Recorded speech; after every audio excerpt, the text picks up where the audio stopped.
Welcome to the Digital Transformist. This is Mike LaVista. Today we are talking to Scott Greenfield of Fifth Avenue Financial, and we talk a lot about leading through adversity. He's got a lot of great stories about that, including mentorship and the importance of like bringing people up and ensuring the longevity of your firm by doing that. And also get to hear about some causes he's interested in because of his son. He's got an autism foundation. A lot of really great stuff here.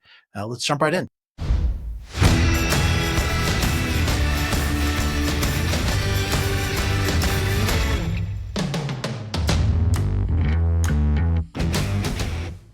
Hey there, welcome to the Digital Transformist. I'm Mike LaVista. I'm here today with Scott Greenfield of Fifth Avenue Financial. And we've got kind of a different kind of conversation today. We've talked to a lot of business leaders about technology, but we're bringing in someone who's going to bring some ideas about his experiences from the wealth management world and how technology can make things a little, you still have to have a human relationship with people. And we'll take that in a couple of different places. But I know, Scott, this is also kind of a new return to Fifth Avenue. So maybe you give us a little, catch us up on kind of where you've been and your travels and how we got to here a little bit. Well, first and foremost, Mike, thank you so much for having me on your show today. I'm really excited to be here. They always say you can't go home again, but that's not totally true. I was part of this organization when we first founded. I actually met the leader of this organization the night before it was named Fifth Avenue Financial in 2009 when I decided to join the firm. And I was like their first leader from leadership perspective to be part of the new company. And it was an amazing opportunity to be there for 9 years. And because of this organization, I got another opportunity inside the umbrella of our parent company to own my own firm down in Atlanta, and did very well, knock on wood. Never thought I was coming home again. Yeah. And then my mentor who brought me in 09 said, I want you to come over and be my successor to come back to your family and take the company to the next heights. That's amazing. And so, we're talking about leading through tough times, and I'm just kind of doing the math here. And starting a wealth management company in '09 seems like about maybe the most difficult year of all time to do that. So why in the world would you do that? And how did you even get through the first couple of years there? That's a great question. I'll actually tell you a quick story. I got the offer the night the market bottomed out in March of '09. And my mother, may she rest in peace, called me up and I said to her, I said, Ma, I got this great opportunity. She's like, what do you mean? You're doing great where you are. Things are phenomenal. Where are you going? I said, Ma, I just, you meet every once in a while, I'm a big mentor person. You meet people that you feel that can dramatically change your trajectory in business. This was the person that my mentor, Michael, was one of those types of people. Mm. And I said, Ma, I just have a feeling. And my mother and my parents have been divorced for 30 years. My mother called my father and he goes, I think he's making a mistake. I said she was so nervous about the market during that time. But I would have to Right. say it was the greatest decision I made for my business because from a leadership perspective, I got to learn and be mentored by some great leaders and some great people that really sort of looked at the world from a different lens, from leadership and also from business, from technology as well. We were very forefront on the technology end, and it just really changed my trajectory. So, knock on wood, it was the best move in Yeah. my career, and I'm excited to be home. So talking about this mentor thing, because I think I picked up a quote from you somewhere that something like great people attract great people. And I know we try to practice that here. And, in a world of, companies that could be perceived as the same from the outside. So we're in, software consulting. There are a lot of places you can go. And when we lean in, we don't lean on our tech. We lean on like, we got people that have been here 10 plus years, which is a weird thing in our industry. We have a great internship and mentorship program. So, what do you tell me about that whole people attracting great people thing? And what do you guys do to support that? Oh yeah, it's great. I think people are why people come to your organization. I think that's the foundation of culture. I have a three magic questions. Anybody's Mm, more than welcome, okay. more than welcome to take my three magic questions before we bring somebody into the organization from an advisor perspective, because we do a lot of bringing advisors from other firms into our organization. So the question I always ask, would I do business with this Mm, person? Would I buy from them? yeah. If I wouldn't buy from them, why would I want them part of my family, part of my organization? would I present this person as my partner? I do business with this person. You're putting your reputation on the line when you're introducing somebody. And thirdly, can you have a business social relationship? The joke I always say, can I put you at the same table at one of our functions and you're not throwing rolls at each other's heads or what have you? You can have a nice social Yeah. business relationship. And I find that if you look at that from that lens, you will find people that will get on the bus with you, really row in the Mhm. same direction with you, and grow your culture. And I think if you have a great culture, it allows you to exceed Yeah. expectations and maximize, truly maximize people's potential. Yeah. And that is where I think from a leadership perspective, that's our job, to Yeah. That's maximize great. people's potential and put people in a position of strength so they can maximize their potential. Yeah. So I'm definitely going to steal those. Another one I stole recently. Please. I saw something that said something like, your values are only as good as the one you're willing to lose money on. So like when things get tough, I'm still going to hold this value. And we had a chance to exercise all those recently, like, keeping some people through some tough times. Um, how about you? So what's when you think about people and your values around people, what are some things that you're like, I'm willing to go to battle on this one, even if it costs me financially in the short term, because I know long term this is actually where I need to be. That's a great question. I think over my career, there's been times that has come up, and it's like I call it the crossroads, right? The Yeah. crossroads of where you want to take your organization and where you want to take yourself from a professional standpoint. And every time you sort of go against your core and your gut, you sort of make that mistake, and that's something I refuse to go away from my culture. Those three questions to me, as simple as they are really where I will never, and it's very easy in business, especially in our business, right? You Yeah. can look at the money, the opportunity, the revenue that will come into the organization, and it will blind you. Yeah. And if you're blind and you crack the culture is in there is long term it will hurt. There have been times that there were about 10 years ago, we had a very huge opportunity to bring over and a large group in our industry to come over to our organization. And we sat down in a room, and my mentor said to me, he put me on the spot. And I think it was one of the greatest learning lessons, right? Hmm. He didn't fish for me. He let me fish, right? He put it out there. Yeah. It's your call, kid. Do you think you want to bring him in? It's your call. We'll do it. But I got to ask you a question. Do you think it will kill your culture? Answer the question. And I said, yeah. I said, so what do you want to do? There's a lot of money on the table. And I said, we're not doing it. He goes, and Yeah. I was thanked by other people that were at the organization when Yeah. they found out. They said, thank you. That was, we appreciate you chose us over the revenue or of the organization. And that's something you can't get culture back once you destroy it. It's a great story, and I feel like I have a similar story, except in mine, I made the bad choice twice before I learned it. So sometimes you got to learn the hard way, and I had the same kind of crossroads where it's like, God, this is a really lucrative opportunity for us, and yeah, it's kind of a square peg, and this is kind of a round hole, but let's see if we can make it work. And I feel like the advice I give people is, you're never wrong about your gut and stuff like that. If it seems like it might not work, for sure it's not going to work. And maybe, I don't know. At least I wasn't smart enough. I did experience it a couple times to realize, okay, in the future we're not going to do this. And so I 100% along for the ride on that one, because that's been painful in the past. You asked me for a good story. You Oh, you okay, want no. bad? You Oh, want a bad story? I got a let's do million of bad those. stories. Let's do that. Bring it on. Yeah, those we could do all day because Yeah, every single time I've yeah, gone against that, it is always I've always had to clean up clean up an yeah, aisle five.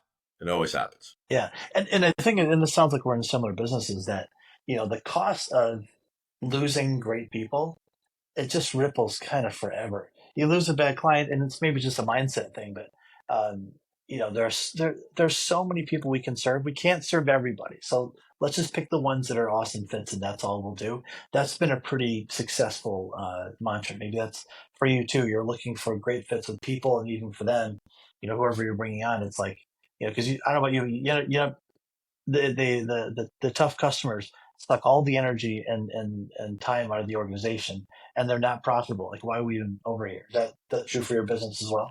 Yep, Yeah. absolutely, absolutely. So talk to us. Let's do just a little bit of technology. Or you mentioned in our kind of before our call started that technology plays a role like in all businesses.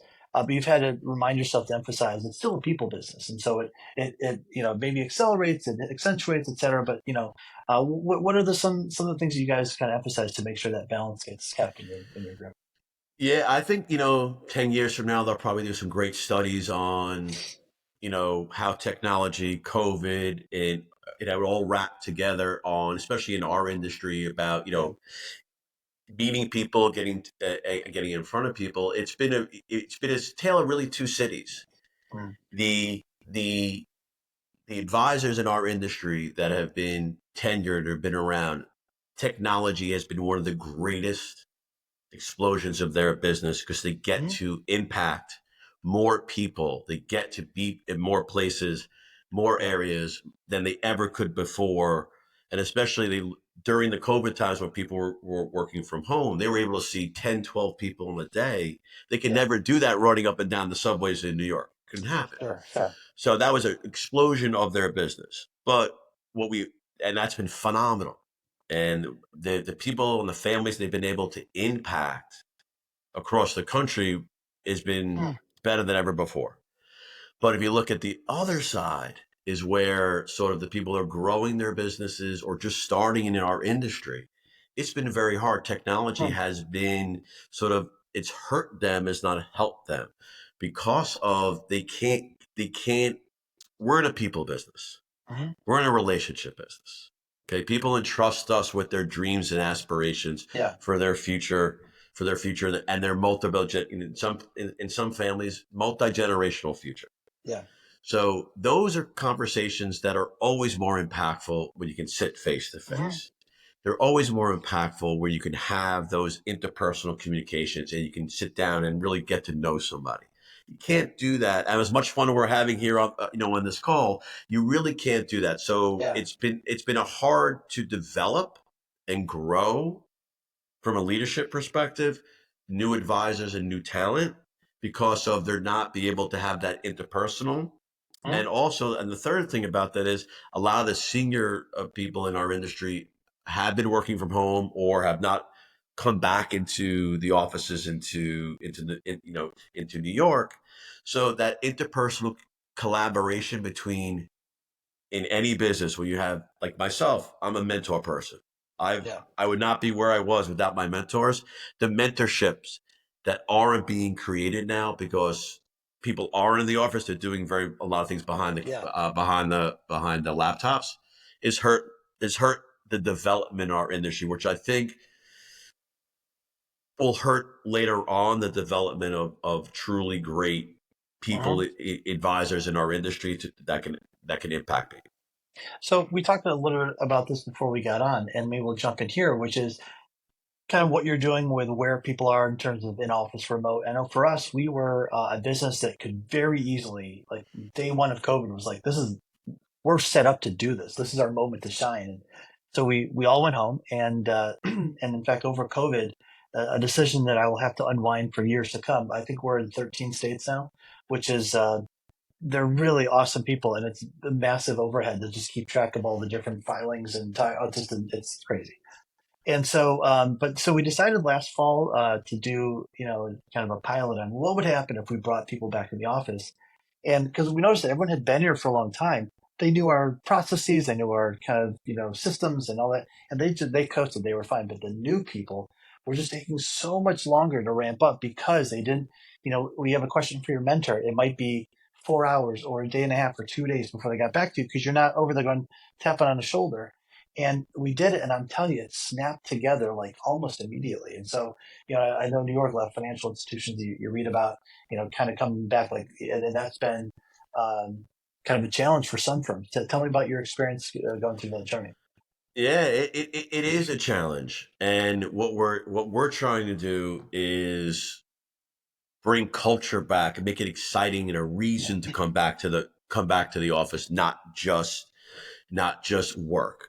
For Mm, instance, a great example the other day, we're very transparent of a company. We like all of our hate to say employees, everybody that all of my partners in my organization that help grow the organization. yeah. We like to be transparent, show everything. So what we did the other day to get people into the office is we said, hey, and we're doing it once a quarter.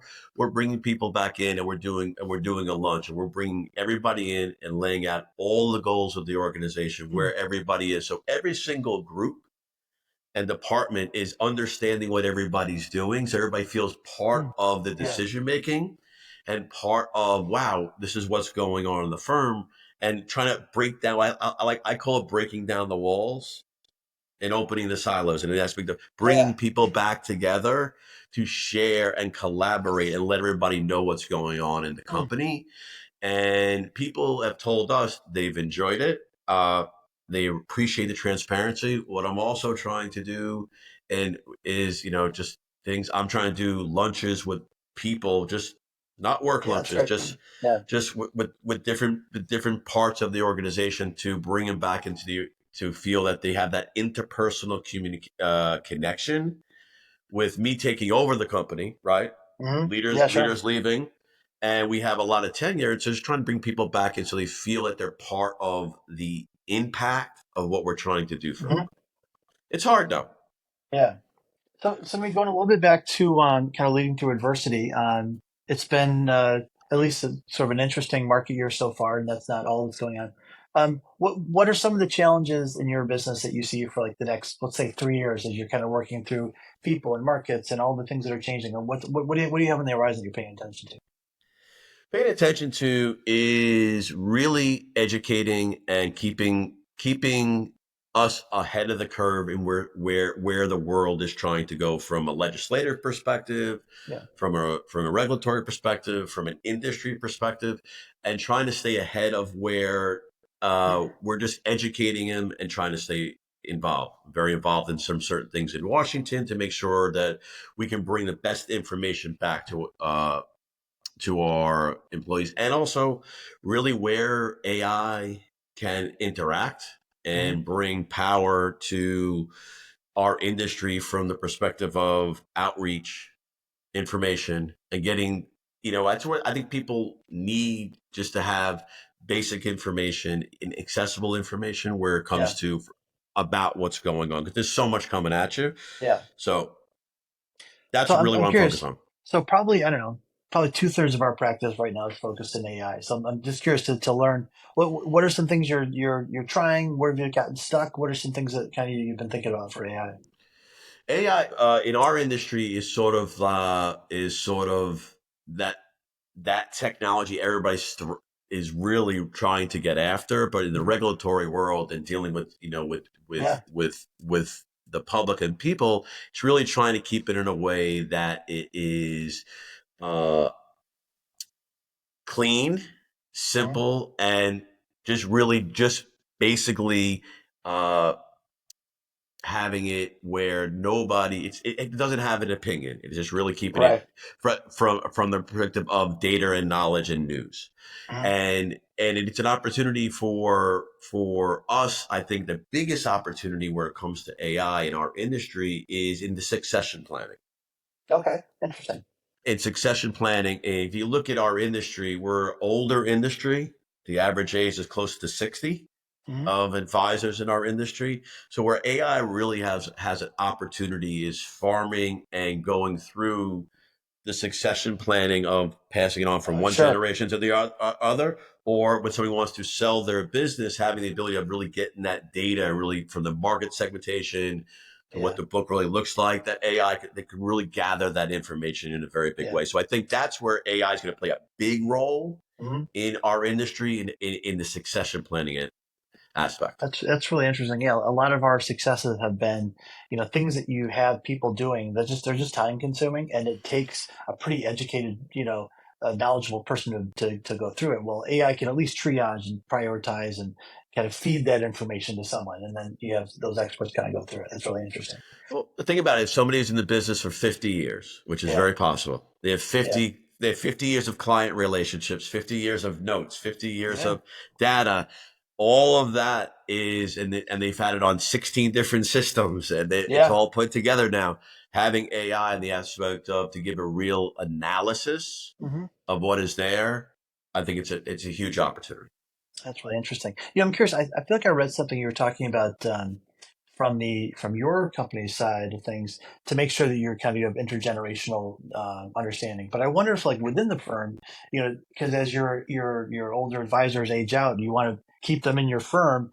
It's like a mutual intergenerational thing, probably, right? Do you need to? How does that work? How do you make that successful? It is. It's a great question. It is. Mm. You're seeing a lot of it right now. We have a couple of our advisors who are bringing in Yeah. their second generation, their next Wow. generation into the Mm. business and grooming them. And what we're doing a lot of, what you're seeing a lot of in the industry in whole, is a lot we call teaming, bringing younger advisors into existing teams so that they can grow with them over time and then sort of Yeah. build in a succession plan. So it's really up to us, I believe, as Yeah. a leader of the organization, is to really farm and groom that young talent, where that I can give my advisors the Yeah. internal look internally for their opportunity to have a succession plan if they don't already have one built in. Yeah, and it seems like with your emphasis on mentorship, it seems like that's a natural. You should have a cadre of people you've been kind of bringing up and showing the ropes all this time, right? Is that how that works? Yeah, I just got I was I just had a an advisor come up to me, a young advisor, an older advisor in my firm in Atlanta that I left. I met him at a conference recently, and Yeah, they both thanked me for changing their lives. The younger one said, "Thank yeah, you for changing your life." And that's something to me as a leader. It's not about money. It's not about yeah, that. If somebody says to me, "I helped them change their life. I helped them put them. I helped create a career for them." yeah, That's what motivates me. And I created this partnership. One of the last things I did before I left was create this sort of succession plan. yeah. And the younger advisor came to me, gave me a hug, and he goes, "I just want to let you know we've signed all the succession documents. Nice. I'm his official successor. He's not going anywhere That's great. yet." And he said Yeah, that but he just said make he's sure. not going anywhere yet, but he Yeah, goes, and the senior advisor came to me and goes, "I really want to thank you for, you know, you promised you'd help me find somebody that was going to be my successor. He's a great kid. yeah, We connected, and thank you for putting that together for me." So that's so to me now they're yeah. there for You're set. that. Yeah. That's funny. It's one of those things I don't think I could have predicted is the energy I was looking for. But we do a big deal around people's work anniversaries here. We call them CAX anniversaries. And one of the traditions is people go in a circle and say nice things about the other people. And one of the things is someone kind of called out that this one person is the person who believed in them when they got hired, who brought them in, who mentored them. They've been here a long time, and it's like I owe the direction I took in my life to this moment we had together, where you decided like to pick me up, and I'm really grateful for that. And even just me just being a part of it, I was like, man, I can't believe I'm so happy we create a place for that happens. One of the things I was like, wow, that makes it kind of all worth it. Whatever. If I had a bad day, that totally changed it for me. That's great. Yeah. I call it the commitment contract. I have an Yeah. unwritten contract. I said Okay. that I tell all my advisors when they come in new. I said, "Here's my commitment contract. I promise we're going to do more for you to help you build your business. Yeah. We're going to do more for you than anybody else. That's my commitment. But I need a commitment from you." I said, "One day, 5 years from now, 10 years from now, you're going to be in your office. You're going to see a young advisor walk by your office with their head down." I said, Yeah. you say, "Hey, come here." You sit down with them, you pick them up, you put your arm around them, you Sure. tell them their stories. I said, we must pay it forward Mm. in what we do. I said, "I'm going to give to you," because it was that was done for me. So much was given to me from a Yeah. mentorship perspective. I feel I owe it. I must pay that forward. And I ask Mm. everybody in my organization that if you feel we have done for you above and beyond, there will be a time where there will be a time somebody Yeah. walks by you.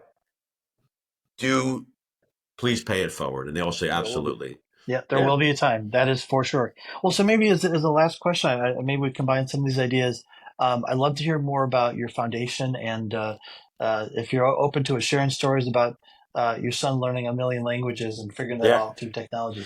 Yeah, absolutely. My passion, what I would give up my career and if I could, and tell the world and rally the world around autism and the need for what the community does need. My son is 20 years old, my love of my life.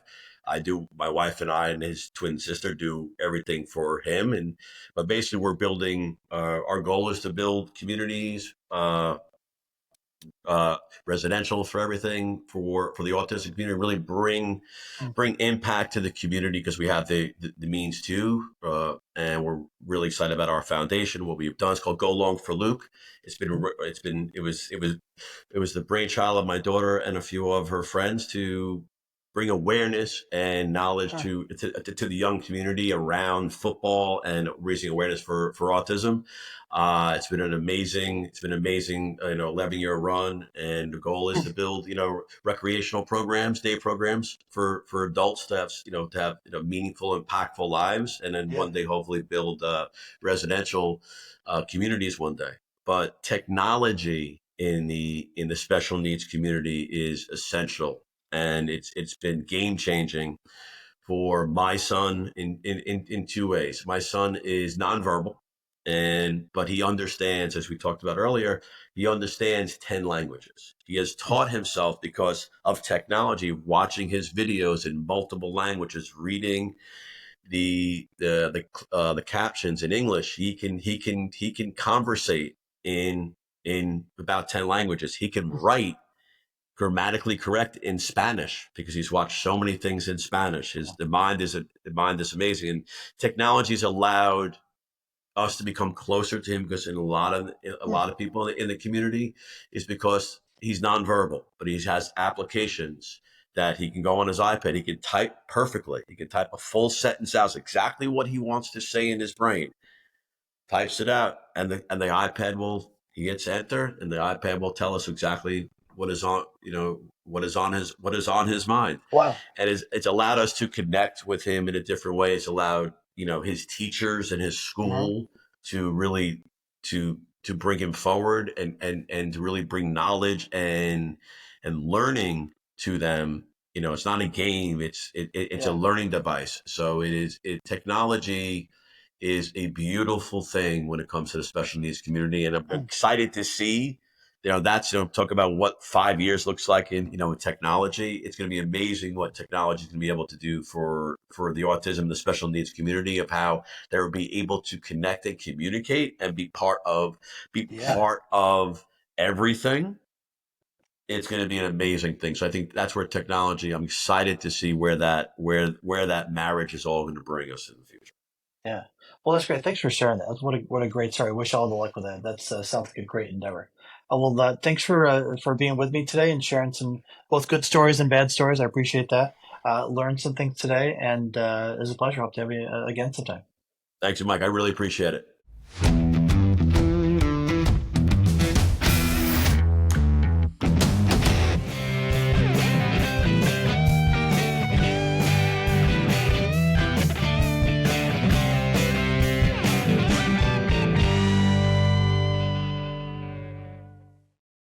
Thanks for listening to the Digital Transformist. This is Mike LaVista, and if you like that content, subscribe so you can get notified of new content when it comes out.